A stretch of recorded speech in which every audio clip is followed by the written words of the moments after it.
Mi esposo me obligó a ser la mesera en su cena de negocios. Resultó que la invitada era su otra esposa. Mi esposo me obligó a usar un uniforme de servicio y servirle champaña a sus invitados como si fuera una mesera contratada, asegurándome que era la única forma de no arruinar el negocio de su vida, pero el negocio de su vida resultó ser la mujer que estaba sentada en mi propia mesa de comedor, usando mi misma vajilla y llamándolo esposo frente a mis propios ojos. Me llamo Elena, tengo 32 años y soy auditora fiscal de alto nivel. Siempre he sido una mujer de números, de realidades tangibles y de una estabilidad que me costó años de estudio y noches sin dormir construir. Gano lo suficiente para mantener una vida de lujo por mi cuenta, y de hecho, el 70% de los gastos de nuestra casa salían de mi cuenta personal. Samuel, mi esposo de 5 años, siempre fue el carismático, el hombre de los grandes proyectos, que a veces tardaban en concretarse, pero yo lo amaba. Lo amaba con una ceguera que hoy me avergüenza, porque pensaba que nuestra relación era un equipo donde yo era el motor financiero y él era el apoyo emocional. ¡Qué ironía! Al principio, Samuel era el hombre perfecto. Me decía que admiraba mi inteligencia, que le encantaba que yo fuera una mujer poderosa y que se sentía orgulloso de tener a alguien como yo a su lado. Me cocinaba cuando llegaba tarde de la oficina, me dejaba notas de amor en el espejo y parecía estar genuinamente interesado en mis metas. Yo me sentía la mujer más afortunada del mundo. Le regalé relojes caros, le pagué viajes a Europa y lo ayudé a montar su propia consultoría de negocios que, según él, estaba a punto de despegar hacia las nubes. Pero hace unos 8 meses, las cosas empezaron a cambiar. Samuel empezó a viajar mucho a Guadalajara por negocios. Decía que había encontrado un grupo de inversionistas muy conservadores y tradicionales que estaban interesados en su firma. Se volvió más reservado con su teléfono y, lo que más me dolió, empezó a criticar mi presencia en su vida profesional. Un día, después de una cena con sus supuestos colegas a la que no me invitó, me dijo: Elena, eres demasiado imponente. Mis clientes son hombres de la vieja escuela, creen que la mujer debe ser el apoyo silencioso del hogar. Si te ven como una auditora agresiva que gana más que yo, se sienten intimidados y se retiran del negocio. Eso fue el inicio del gaslighting. Me hacía sentir que mi éxito era un obstáculo para el suyo. Cada vez que yo quería hablar de mi día, él me interrumpía diciendo que mis problemas de oficina eran ruido, comparado con los contratos de millones que él estaba gestionando. Me empezó a pedir que me vistiera de forma más modesta, que no usara joyas llamativas y que, por favor, cuando sus socios vinieran a la ciudad, yo me mantuviera en un segundo plano. Yo, en mi afán de apoyarlo y pensando que era solo una fase de su carrera, empecé a ceder. Me sentía pequeña en mi propia casa, como si tuviera que pedir perdón por mi sueldo y por mi posición. La tensión escaló hace 2 semanas. Samuel llegó a casa eufórico. Dijo que el inversionista principal, un tal Don Arturo, vendría a cenar a nuestra casa para cerrar un contrato que nos daría la libertad financiera definitiva. Pero luego, se puso serio y me tomó de las manos. Elena, necesito pedirte un favor enorme. Don Arturo es extremadamente tradicional. Él no cree que las mujeres deban sentarse a la mesa de negocios. Si te presento como mi esposa y él ve que eres la dueña de la mitad de lo que hay aquí, el trato se cae. Por favor, solo por esta noche, finge que eres la persona que nos ayuda con el servicio. Le dije que mi esposa estaba de viaje visitando a su madre enferma. Si te pones un uniforme y solo sirves la comida, él pensará que soy un hombre de familia tradicional con éxito y firmará. Me quedé helada. ¿Quieres que sea la mesera en mi propia casa, Samuel?, le pregunté, sintiendo un nudo en la garganta. Él empezó con su discurso de manipulación. Es solo una actuación, nena. Es por nuestro futuro. No puedes sacrificar tu orgullo una noche por los millones que nos van a caer. ¿Tan egoísta eres que prefieres presumir tu título de auditora que asegurar nuestra jubilación? Hazlo por mí, por favor. Eres la única persona en la que confío para que todo salga perfecto. Me hizo sentir que si decía que no, yo era la culpable de su fracaso. Y acepté. Fui una idiota y acepté. El día de la cena, Samuel me compró un uniforme de seda negra con un delantal blanco impecable. Me pidió que me recogiera el cabello y que no usara maquillaje. Él, por su parte, se puso su mejor traje, el que yo le había comprado por su cumpleaños. Pasé toda la tarde cocinando una cena de 4 tiempos. Mis manos temblaban mientras montaba la mesa con mi mejor vajilla de porcelana. Cada vez que Samuel entraba a la cocina, me daba una palmada en el hombro y me decía: buen trabajo, Elena, te ves muy profesional. No olvides no hablar a menos que te pregunten algo, y llámame, señor, frente a ellos. Sentía que cada palabra era una puñalada a mi dignidad. A las 8 de la noche sonó el timbre. Samuel fue a abrir con una sonrisa de oreja a oreja. Yo me quedé en la cocina, con el corazón martilleando contra mis costillas. Escuché risas y voces. Una voz femenina llamó mi atención de inmediato. ¿Qué casa tan hermosa tienes aquí, Samuel? Se nota que has cuidado cada detalle, tal como en nuestra casa de Guadalajara. Me quedé paralizada. ¿Guadalajara? ¿Nuestra casa? Samuel respondió con un tono meloso que no usaba conmigo desde hacía años.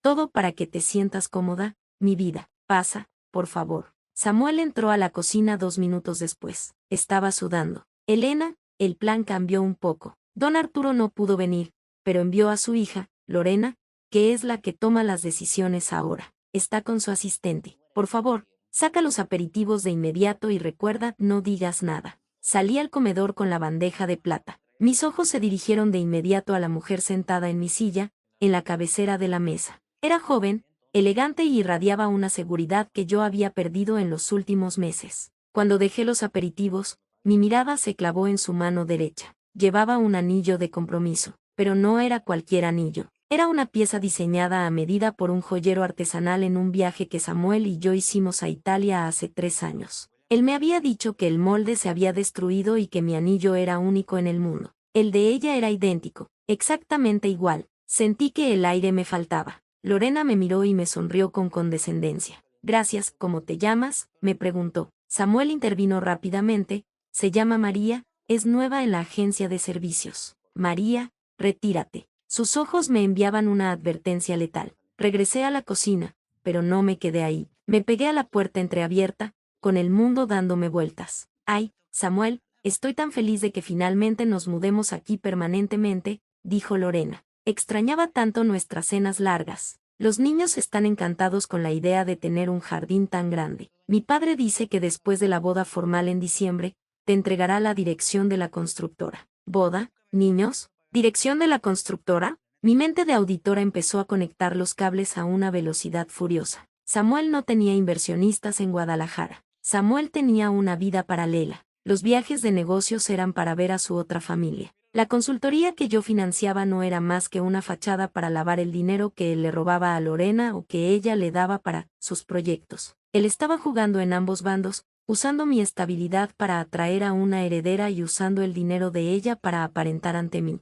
Sentí una náusea profunda. El hombre que estaba sentado a unos metros, bebiendo el vino de $1000 que yo había comprado, era un extraño, un depredador que me había convertido en su empleada para que su otra esposa no sospechara que esta casa ya tenía una dueña. Me miré en el espejo de la cocina, vestida con ese delantal ridículo, y algo dentro de mí se rompió para siempre. Pero no fue una ruptura de tristeza, fue una de rabia pura y absoluta. Regresé al comedor para servir el primer tiempo, una crema de espárragos. Esta vez, me aseguré de mirar a Samuel directamente a los ojos mientras servía su plato. Él estaba pálido, intentando mantener la conversación con Lorena sobre las cortinas del salón. María, el vino está un poco caliente, ¿podrías traer más hielo?, dijo Samuel, chasqueando los dedos como si fuera un patrón de plantación. Por supuesto, señor Samuel, respondí con una voz que no parecía la mía. Y tal vez también quiera que traiga el álbum de fotos de la boda que está en la caja fuerte de la recámara principal,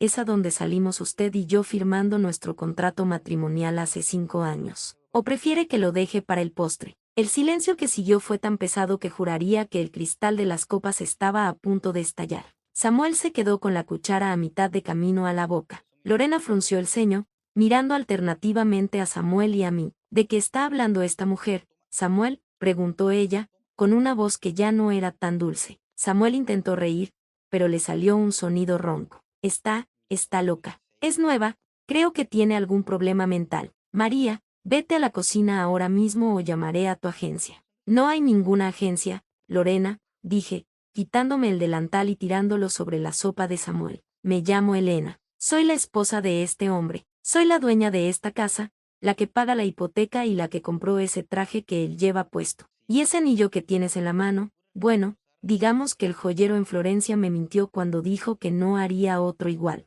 Lorena se puso de pie, su rostro pasando del desconcierto a una furia gélida. ¿Esposa? Samuel me dijo que era su prima lejana con problemas económicos a la que él ayudaba dándole trabajo de limpieza para que no terminara en la calle. Me dijo que vivía solo y que esta casa la había heredado de su abuelo. Me reí. Fue una risa amarga y seca. Mi esposo es muy creativo, ya lo ves. Pero soy una auditora, Lorena, y los números nunca mienten. Samuel no heredó nada. Todo lo que ves aquí, desde el piso hasta el techo, ha salido de mi cuenta personal. Incluso la consultoría de la que tanto te presume se mantiene con mis bonos anuales. Samuel se levantó, intentando tomar a Lorena del brazo. Es mentira. Ella está despechada porque la voy a despedir. Lorena, mi amor, confía en mí. En ese momento, saqué mi teléfono del bolsillo del pantalón que llevaba bajo el uniforme. Había estado grabando todo desde que entré a servir los aperitivos. Pero no solo eso. Mientras ellos tomaban la primera copa, yo había entrado rápidamente a la oficina de Samuel y había tomado su maletín. Encontré su segundo teléfono, el que siempre llevaba a Guadalajara. ¿Quieres confiar en él, Lorena?, le pregunté, extendiendo el segundo teléfono de Samuel. Aquí están las fotos de sus hijos, en Guadalajara, los mensajes donde se burla de tu padre diciendo que es un viejo senil al que le va a quitar la constructora, y también los mensajes donde me dice a mí que soy la mujer de su vida mientras me pide dinero para sus viajes. Lorena tomó el teléfono. Sus manos temblaban mientras leía. Samuel intentó arrebatárselo, pero yo me interpuse. Ni lo pienses, Samuel. Ya llamé a la policía. No por la otra esposa, porque lamentablemente la estupidez no es delito, sino por el fraude. He estado auditando nuestras cuentas compartidas mientras ustedes hablaban. Has estado desviando fondos de mi empresa hacia una cuenta fantasma en Guadalajara a nombre de una sociedad que, curiosamente, coincide con el nombre de la constructora de don Arturo. Has estado robándole a las dos. Samuel se desplomó en su silla. Ya no era el carismático hombre de negocios. Era una rata acorralada en su propia trampa. Lorena lo miró con un asco que me hizo sentir una extraña hermandad con ella. Mi padre no es senil, Samuel, dijo ella con una voz cortante. Él siempre tuvo dudas de ti. Por eso me pidió que viniera hoy sin avisar, para ver cómo vivías realmente. Y vaya que lo he visto. Lorena tomó su bolso y miró a su asistente, que había estado observando todo en silencio. Vámonos. Y Samuel, no te molestes en regresar a Guadalajara. Tus cosas estarán en la calle para cuando llegues, si es que la policía no te detiene antes. Ella salió del departamento sin mirar atrás. Me quedé a solas con Samuel en el comedor. El olor a la cena que yo había cocinado con tanto esfuerzo llenaba el aire, volviéndose rancio. Él me miró con un odio puro. ¿Estás feliz ahora, Elena? Lo arruinaste todo. Podríamos haber sido ricos. Podríamos haber tenido todo lo que siempre soñamos. Tú lo arruinaste el día que pensaste que podías convertirme en tu mesera en mi propia casa, Samuel, le respondí, sintiendo una fuerza que no sabía que tenía. No soñábamos lo mismo. Yo soñaba con un matrimonio. Tú soñabas con un esquema fancy emocional. La policía llegó 10 minutos después. Resulta que el desvío de fondos que encontré no era calderilla. Samuel había estado usando mi firma digital falsificada para autorizar créditos a nombre de mi firma de auditoría. Eso es un delito federal. Se lo llevaron esposado, todavía usando el traje elegante de su cena de negocios. Las semanas siguientes fueron un torbellino de abogados, interrogatorios y una limpieza profunda de mi vida. Me enteré por Lorena, con quien hablé un par de veces por teléfono, que Samuel le había robado casi $200,000 a su padre a través de falsos contratos de suministros. La otra esposa resultó ser una mujer engañada que, al igual que yo, había creído en la máscara de un psicópata. Ella no era su esposa legal, pero tenían 2 hijos y él le había prometido una boda de cuento de hadas para quedarse con la constructora. Samuel está ahora esperando juicio. Mi abogado dice que le caerán al menos 8 años. Yo, por mi parte, vendí la vajilla de porcelana, cambié los muebles y, lo más importante, recuperé mi voz. Ya no hablo en voz baja para no intimidar a nadie. Ya no escondo mis logros para que un hombre se sienta grande. Hoy, mi mesa está vacía, pero por fin es mía. El delantal negro está en la basura, y yo volví a ser la dueña de mi casa, de mi carrera y de mi futuro. El negocio de la vida de Samuel fracasó porque olvidó una regla básica de la auditoría, tarde o temprano, todas las cuentas tienen que cuadrar. Cuando la patrulla se llevó a Samuel, el silencio que quedó en el departamento era tan denso que me zumbaban los oídos. Me quedé parada en medio del comedor, viendo los platos de porcelana con la crema de espárragos enfriándose y el delantal tirado en el suelo. Lucas, mi hermano, llegó unos minutos después. Yo lo había llamado en cuanto Samuel me obligó a ponerme el uniforme, pero llegó justo para ver cómo cerraban las puertas de la patrulla. Elena, dime que estás bien, dijo Lucas, tomándome de los hombros. Estoy limpia, Lucas, le respondí, y era verdad. Por primera vez en años, me siento limpia. Pero la limpieza apenas comenzaba. Como auditora, sabía que cuando encuentras una irregularidad, lo que ves es solo la punta del iceberg. Esa misma noche, mientras Lucas me servía un té y trataba de procesar que su cuñado era un bígamo y un estafador, yo abrí mi laptop. No me fui a dormir. Me puse a rastrear cada movimiento de las cuentas que Samuel creía que yo no supervisaba. Lo que encontré me revolvió el estómago. Samuel no solo desviaba dinero para su vida en Guadalajara.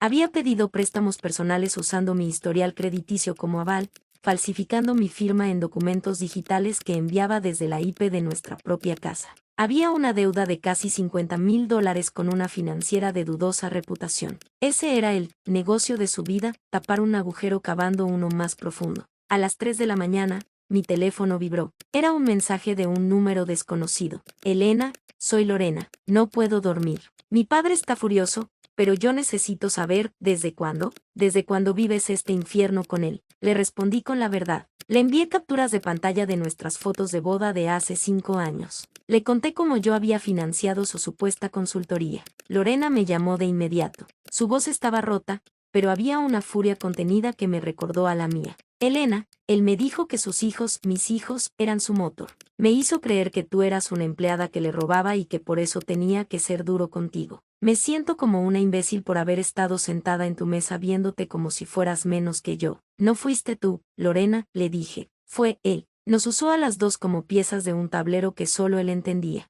Pero el tablero se rompió. Acordamos unir fuerzas. Si Samuel pensaba que podía jugar con dos mujeres inteligentes y salir ileso, estaba muy equivocado. Lorena me confesó que su padre, don Arturo, tenía grabaciones de Samuel pidiendo dinero para sobornar a funcionarios, que resultaron ser cuentas personales en paraísos fiscales. Estábamos armando un caso que lo mandaría a la sombra por mucho tiempo. 2 días después, recibí una llamada de la madre de Samuel, doña Marta, una mujer que siempre me miró con desprecio porque yo no sabía ser una esposa abnegada. Su voz era un mar de lágrimas falsas. Elenita, por favor, retira los cargos. Mi hijo cometió un error, se dejó llevar por la ambición, pero él te quiere. Dice que esa mujer de Guadalajara lo embrujó. No dejes que se pudra en la cárcel, piensa en lo que dirá la gente. Lo que diga la gente me importa muy poco, Marta, le respondí con una frialdad que me sorprendió. Su hijo me obligó a ser su mesera frente a su otra familia. Me robó miles de dólares. Si él se pudre en la cárcel, será por sus propios actos, no por los míos. Y no me vuelva a llamar. Bloqueé su número. No había espacio para la piedad. El proceso legal fue un espectáculo de lo patético. Samuel intentó defenderse diciendo que yo era una mujer abusiva y controladora, y que él se vio obligado a buscar refugio en otra familia y a tomar el dinero para escapar de mi yugo. Su abogado intentó presentar mi éxito profesional como una prueba de que yo lo empequeñecía. Fue inútil. Yo presenté la auditoría forense, presenté los correos donde él me manipulaba para que yo pagara sus deudas, y el golpe final lo dio Lorena. Ella viajó desde Guadalajara para testificar. Cuando Samuel la vio entrar a la sala, se encogió en su silla. Ya no era el galán carismático, era un hombre pequeño y derrotado. Lorena presentó las pruebas de la bigamia y los fraudes a la constructora de su padre. El juez estaba visiblemente asqueado. Samuel fue sentenciado a 12 años de prisión por fraude agravado, falsificación de documentos y robo de identidad. El tema de la bigamia se manejó en otra instancia, pero sirvió para que el juez no tuviera ninguna consideración con él. El día que salió la sentencia, me quedé en la puerta del juzgado viendo cómo se lo llevaban encadenado. Él intentó buscar mi mirada, tal vez esperando ver una chispa de dolor o de duda. No encontró nada. Solo vio a la mujer que finalmente había cuadrado las cuentas. Después del juicio, Lorena y yo nos fuimos a tomar un café. Fue una reunión extraña, 2 mujeres que compartieron al mismo monstruo. Me contó que iba a vender todo en Guadalajara y empezar de cero en otro lugar. Sus hijos eran pequeños y aún podía protegerlos de la verdad sobre su padre. ¿Y tú qué vas a hacer, Elena? Me preguntó. Voy a remodelar mi casa, le dije con una sonrisa. Voy a tirar esa mesa de comedor donde nos sentamos esa noche. Voy a contratar a una empresa de limpieza profunda que quite hasta el último rastro de su perfume. Y luego voy a seguir siendo la mejor auditora de este país. Hoy, 1 año después, mi vida es irreconocible. No volví a salir con nadie, no por miedo, sino porque aprendí a disfrutar de mi propio silencio. Recuperé gran parte del dinero gracias a los seguros y a los embargos de las pocas propiedades que Samuel tenía a nombre de testaferros. Mi carrera despegó aún más, ahora me especializo en detectar fraudes matrimoniales corporativos. Resulta que hay muchos Samuels por ahí, y yo soy muy buena encontrándolos. A veces, cuando tengo una cena importante en casa con amigos o colegas, me miro al espejo y recuerdo esa noche. Pero ya no siento humillación, siento orgullo. Me obligaron a ser la mesera, pero terminé siendo la dueña de la situación, del restaurante y de mi propia vida. Samuel me envía cartas desde la prisión pidiéndome perdón y dinero. Las quemo todas sin abrirlas. Mi tiempo es demasiado valioso para gastarlo en leer las mentiras de un hombre que nunca supo cuánto valía la mujer que tenía al lado. La vajilla de porcelana está en la basura. El uniforme de seda negra lo quemé en el jardín. Y yo por fin estoy sentada en la cabecera de mi propia mesa, y nadie, nunca más, me dirá dónde debo sentarme o qué papel debo interpretar.